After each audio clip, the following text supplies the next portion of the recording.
தீங்கு நினையாதே. அச்சமின்றி உன்னிடத்தில் வாசம் பண்ணுகிற உன் அயலானுக்கு விரோதமாக தீங்கு நினையாதே. நாம் யாருக்கும் விரோதமாக தீங்கு செய்யவும் கூடாது, தீங்கு நினைக்கவும் கூடாது. பிறர் நம்மை நம்பும்போது நாம் அவர்களுக்கு நம்பிக்கை துரோகம் பண்ணிவிடக்கூடாது. நம்மிடத்தில் அச்சமின்றி வாசம் பண்ணுகிற அயலான் நம்மை நம்புகிறான். நாம் அவனுக்கு தீங்கு செய்ய மாட்டோம் என்னும் நிச்சயத்தோடு இருக்கிறான். அப்படிப்பட்டவனுக்கு விரோதமாய் நாம் தீங்கு நினைக்க கூடாது. அவனுக்கு மாத்திரமல்ல, நாம் யாருக்கும் விரோதமாய் தீங்கு செய்யக்கூடாது. நமக்கு விரோதமாய் தீங்கு செய்கிறவர்களுக்கு கூட நாம் நன்மையே செய்ய வேண்டும். நமக்கு மற்றவர்கள் மீது பொறாமை இருக்கக்கூடாது. பிறர் நம்மீது சந்தேகப்படும்படியாக நடந்து கொள்ளக்கூடாது.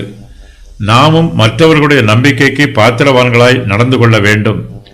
நம்மிடத்தில் அச்சமின்றி வாழ்கிறவர்களுக்கு நாம் பாதுகாப்பாகவும் ஆதரவாகவும் இருக்க வேண்டும். தீங்கு நினைத்தவர்கள் ரெபேக்காளும் யாக்கோபும், யோசேப்பின் சகோதரர்கள், தானியேலின் சத்துருக்கள்.